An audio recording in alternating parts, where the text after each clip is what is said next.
All right. And to your point that you just said, Mike, as we get to the front court here, Jarrett Allen and Evan Mobley were out-rebounded by Mitchell Robinson over the last 2 games. They were almost out-rebounded by Josh Hart.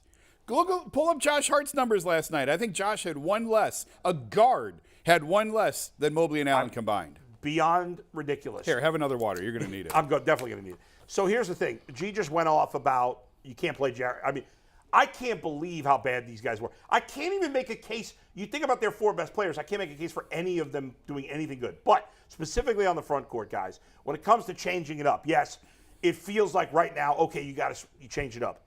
Here's the problem. If they try to trade Jarrett Allen, why would anybody give up anything? He's making $20 million a year. He just showed you he's played gutless basketball in the playoffs. His numbers for the whole series, 9.5, 7.5.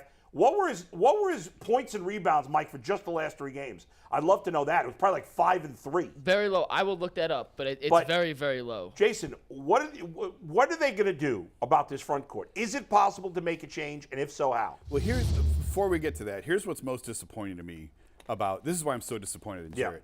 Mitchell Robinson made fun of you after game 3. Yes, he did. He made fun of you with the shiver and the woo and they're shook.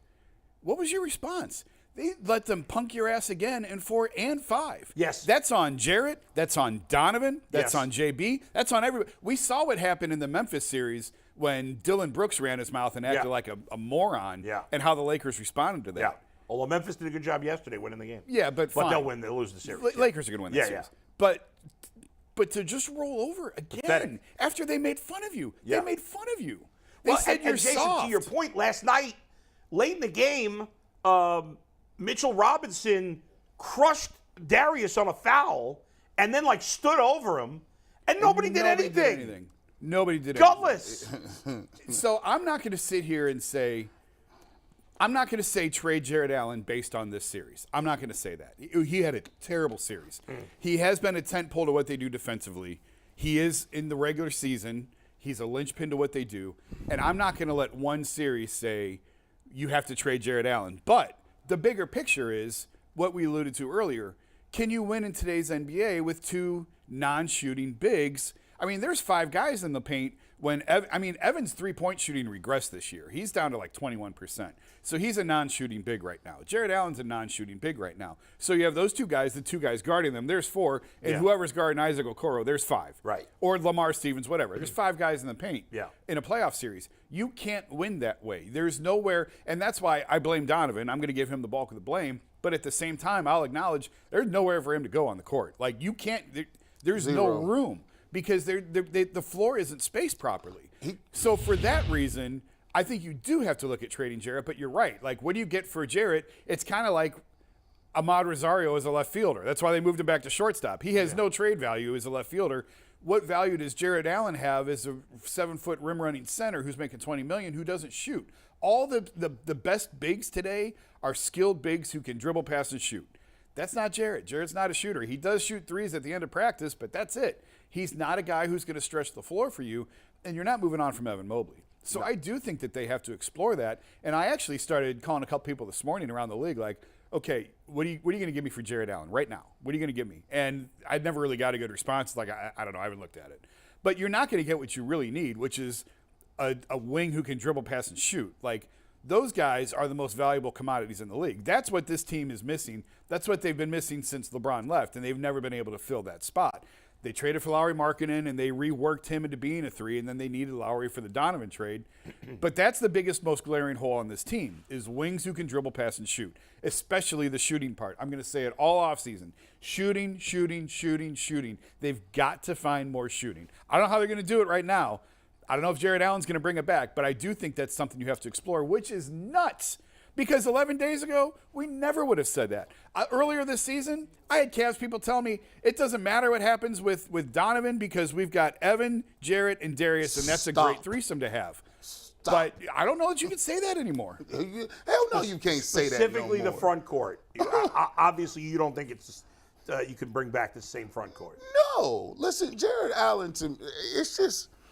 Man, it's so many, and I'm not a loss for words so many times, but just to break it down on a basketball level and just so people just don't get too emotional because they'll just say you guys are just being just over the top negative. Listen, man, if you can't beat the Knicks, and no disrespect to the Knicks, and I said this before. See, this is the problem. Here in Cleveland, we got to understand what the barometer is. When we get hit with the barometer, it's an awakening. And instead of calling it what it is, we want to punt it down the street and just hope for the best. Let's just hope that they turn into something. The New York Knicks are a nice team. They're not winning the championship. Nope. They're close to winning no championship. Nope. Like, although they might end up in the Eastern Conference Finals. They may go to the Eastern Conference Finals, but the reality check that you got in the playoffs is you saw what your roster was. Now, is either you want to be proactive about it and believe it, or you want to put your head in the sand and bury it in hope. This team is nowhere close to competing with as what this roster is. Nowhere. When you talk about the front court, not only was he out-rebounded by Mitchell, Hartenstein, Toppin, Josh Hart. There was times Brunson had 7, 8 rebounds, 6, 7 rebounds. Those things are not conducive. What we overestimated was the fact that Evan Mobley, we throw unicorn out there a lot. Listen, we need. It was more like My Little Pony. It ain't no unicorn right now. Right now, Evan Mobley is a 5. That's what he is. He is a center. They need to play him as a center. At least if he is a center, he can play at 15 feet, take a couple dribbles, and get to the basketball. But all the pipe dreams of him pulling up like Kevin Garnett or Dirk Nowitzki or any of that is not in the books right now. And if you want to bank your team on that, you're gonna go back a couple of steps because you're not gonna make the changes you need to make because you hoping Mobley get there. They got to play him at 5. They need to go find a stretch forward of some sort that can shoot. And go with him at 5. But the Twin Towers, people forget Tim Duncan and David Robinson used to hit a 15-foot jumper. We got 2 guys that can't do that. So stop saying Twin Towers.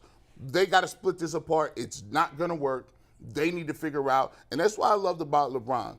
LeBron put maximum pressure on the organization. That's why people don't really ever embrace getting LeBron because LeBron tells you, don't tell me how hard it is. Just get it done. And at this offseason, somebody has to tell Kobe Altman that. That's your job, to upgrade the roster. We don't care what you got to do. Lie on the telephone, do what you need to do. But this roster cannot come back as is.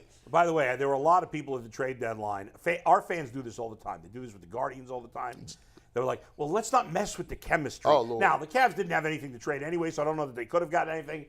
But like this whole don't mess with the chemistry is stupid. It showed you once again. In terms of specifically of the front court guys, I think the Cavs are in a tough spot.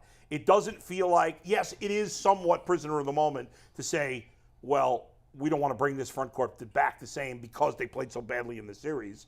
That's a little unfair. In the end, though, I still think what you said, the paint's too clogged. It would make sense to move on from Jarrett Allen. However, I just don't see teams knocking on the Cavs' door too much to trade for Jarrett Allen.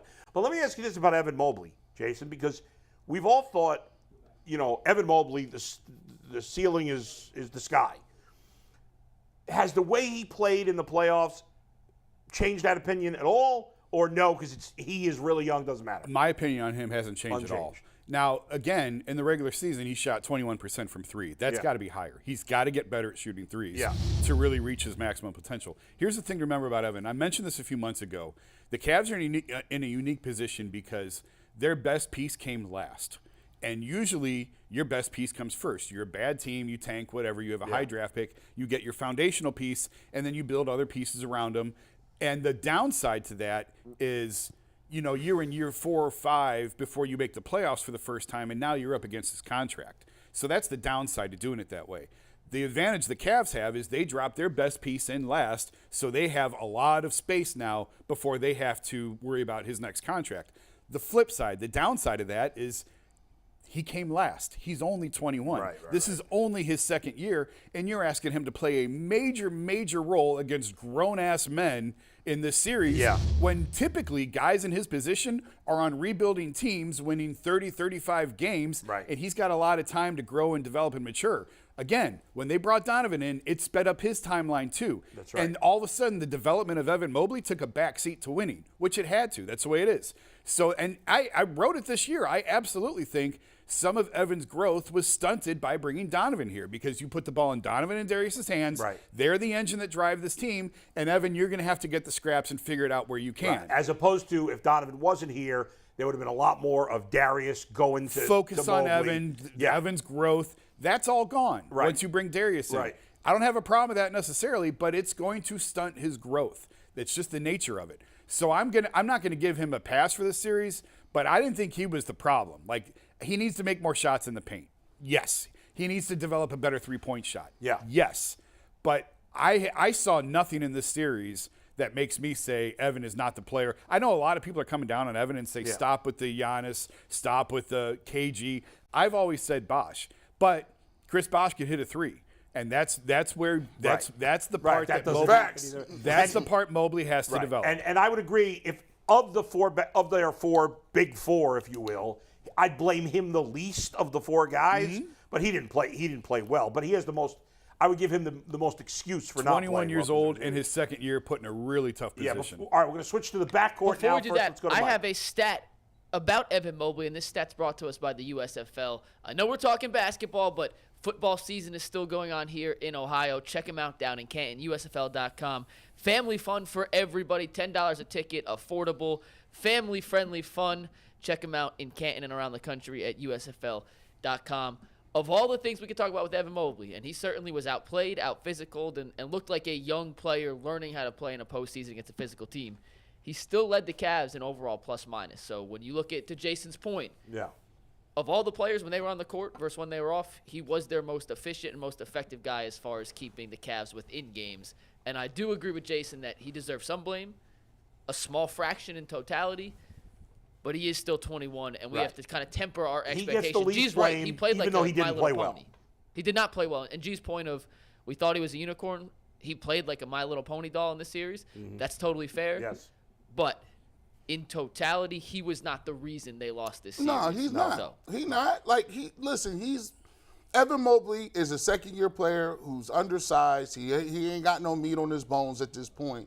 And no, I'm not going to come. If you think that the reason they lost is because of the coach or a second-year player, you're not listening or trying to understand basketball. That is unequivocally false. You got veterans, and the guys that should have been leading you were Evan Mobley, not Darius Garland, but Jarrett Allen, because he is the energy guy. He is the hustle guy. And a veteran. Who's been there, and Donovan Mitchell, and they didn't. So I'm not even, that's the reason I haven't killed Darius Garland yet, but we're going to get to him, though.